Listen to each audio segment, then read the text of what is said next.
Golfers have been drowning in generic advice for decades. Keep your head still, hit down on it, swing smooth. You've heard these 1,000 times. Now along the way, these phrases have likely helped some golfers, but if they really worked for everyone, you probably wouldn't be watching this video right now, looking to get better. The problem is that most of this advice is either incomplete, misunderstood, or flat out wrong. And when golfers take these tips at face value, they can develop the wrong intentions and worse, set impossible expectations. In this video, I'm going to bury 8 of the most common golf myths. I mean, literally, let's put them in the graveyard. Hi, my name is Jon Sherman. I'm the author of the best-selling book, The 4 Foundations of Golf. And on this channel, I'm giving you actionable playing skills. All right, so let's start with myth number 1, hit down on it. This is one of the most classic half-truths in golf. Hit down on it to make the ball go up. Yes, when hitting iron and wedge shots, your club is going to be moving downward and have what's called a negative angle of attack. But when golfers hear this advice and then consciously try and hit down on it, the following can occur. They jam their hands into the ground, or their entire upper body is moving downward, which creates an overly steep swing. Now this makes it a lot harder to create functional ground contact and strike the ball well. And worse, it can even cause injury. I spent many years as a teenage golfer trying to slam my hands into a driving range mat, and all it did was lead to really inconsistent ground contact on the course. But the truth is that the club's loft is primarily what launches the ball in the air, not hitting down on it. You don't need to do anything extra or special to make the ball go up. Even with a level or slightly upward angle of attack, you can still get the ball airborne if the club's loft is presented properly at impact. Now what's interesting about the pros and other good ball strikers is that their hands are actually pulling up through impact while the club is still traveling downward. This is a hard concept to visualize, but what it allows them to do is compress the ball nicely. And additionally, the low point of their swing arc is in front of the ball, which is really important for good ball striking. So this naturally results in a downward strike without trying to force it. Now for golfers with regular swing speeds, they actually can't have a very downward angle of attack. It's not a great matchup for a lot of you. If anything, this actually launches the ball lower. Having a -1 or let's say a -2 angle of attack with a 7-iron is totally fine. Mine was 0 for years and I was able to play some pretty decent golf with that matchup. Now tour players can be as steep as -6 or -8 degrees with that same club, but they have tremendous swing speed and low point control, so they can pull this off. And also, you don't need to take a divot to hit a good golf shot. That's another myth. So don't feel like you need to exaggerate hitting down on the ball to make it go up. What you really want to do is let the club's loft do its job. Now for some, a better swing intention would actually be trying to get the club to bottom out past the ball and have your hands pulling up through impact. Now let's get on to another common myth. Keep your head down or still.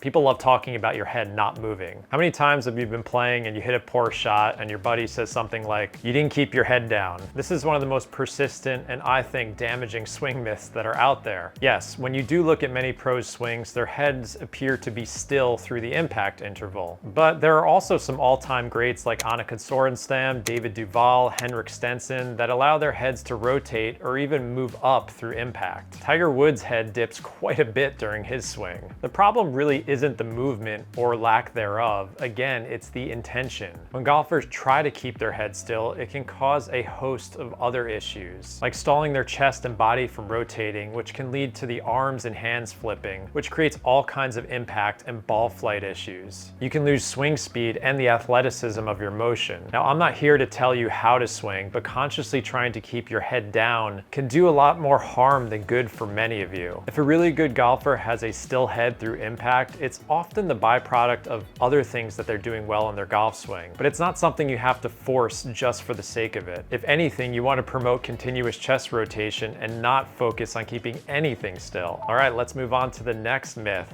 Swing smooth. This is another favorite myth of mine that sounds great in theory, but when you intend to do it, problems can occur. Swinging smooth is such a vague concept, I don't even know what it technically means. When a lot of players hear this, they try and slow down their take takeaway and pretty much control every element of their golf swing. I see so many golfers with slow, intentional backswings, and this is something that I used to do quite a bit. But what I've found is that it can kill club head speed, disrupt your sequencing, and just create a lot of funky movements. Smooth does not have to mean slow and controlled. Ernie Els and Fred Couples are the perfect example of smooth-looking golf swings. That's because their tempo and timing are impeccable, but they are moving at incredible speeds. Nothing about their swings is actually slow. If anything, I think getting after it a bit in the backswing can help a lot of players. One of my top recommendations is always to work with the Tour tempo beats. I'll include a link in the description. Essentially, it allows you to sync up your swing to a series of beats that often gets people's backswings moving faster. If you've read my book, The 4 Foundations of Golf, you know that I have a huge chapter on swing tempo and how to practice it effectively. And I know a ton of golfers have seen huge benefits to providing more concrete timing around their tempo rather than just kind of winging it and swinging smooth. So again, swing smooth might sound helpful, but it often leads to slow, unathletic golf swings. Now let's move on to the next myth. More practice time equals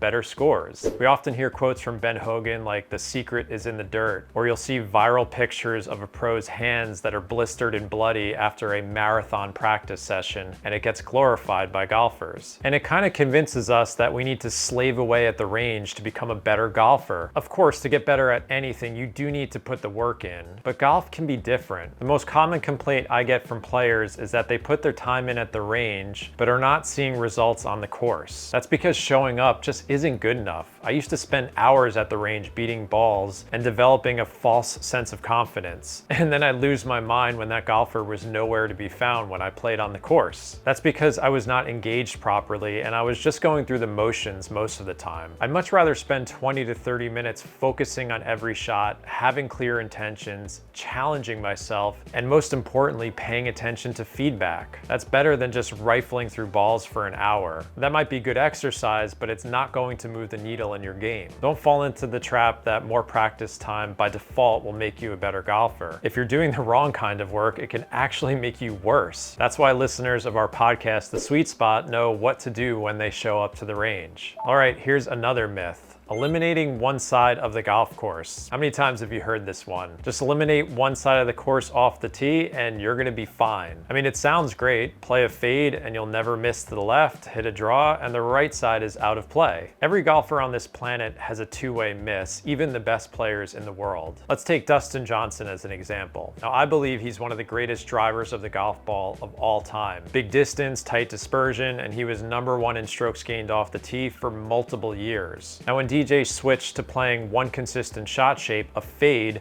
many people assume that the left side of the course was basically eliminated for him. But the data tells a different story. Between 2016 and 2020, his misses were almost evenly split between the left and right rough. Some years he missed more left, other years he missed more right, but the margins were incredibly small. And if you want to become a really good driver of the golf ball, you should aspire to miss evenly on both sides as well. So what's really going on here? It's nearly impossible for any golfer to control exactly where the club face is pointing at impact, and that largely determines your start direction on every shot. Even if you're shaping the ball consistently, there's always going to be some variance because that's just how dispersion works in golf. So this idea that you can take one side of the course out of play, it really is a myth. But what's really at play here is that golfers who get good at one shot shape are reducing double crosses. So someone who fades the ball really well might miss left of their target, but they're likely going to reduce these big pull hooks where they really miss big to the left. And if you build your strategy off the tee, assuming that you'll never miss in one direction, I think you're setting yourself up for some trouble. A smarter way to play is to plan for outcomes on both sides of your target and choose your aim and club accordingly. And that leads me to my next myth. You should play for angles off the tee. This is another one I hear often, that getting the perfect angle into a pin will automatically give you a lower score. When someone's giving you tips on how to play a course, they'll usually say stuff like, if the pin's on the left side of the green on this hole, you want to be coming in from the right side of the fairway, or something like that. Again, in theory, this makes sense, but golf isn't played in theory. People often describe strategy on a hole as if you had the ability to walk down the fairway and place the ball nicely exactly where you want it, and we all know that's not how this game is actually played. But when you look at some data from the PGA Tour, this notion starts to fall apart. Lou Stagner Trainer did a really cool study where he analyzed over 90,000 approach shots on the PGA Tour, and what he found might surprise you. There were no consistent gains when players had a better angle into the pin. Let me say that again. The best ball strikers in the world don't consistently gain strokes from having the perfect angle. Now, of course, for certain golfers on specific holes, there absolutely are advantages to having a better angle into certain greens. But again, we don't get to place the ball on the right side of a fairway that's only 30 yards wide. You have to think about what you're giving up when you make that decision to favor that side of the hole. And that's the problem with consistent angle chasing. Eventually, it's just going to bring in more trouble off the tee. You might aim towards a bunker, a hazard, or a tighter part of the fairway to get that better angle into the flag, but over time, the reward isn't worth the risk because those double and triple bogeys are gonna add up quickly. So if your goal is to shoot lower scores, which I'm assuming is the case, aggressive angle chasing shouldn't be part of your strategy. Instead, you've got to play the odds over the long term. If you can, you have to favor safer areas off the tee that keep the ball in play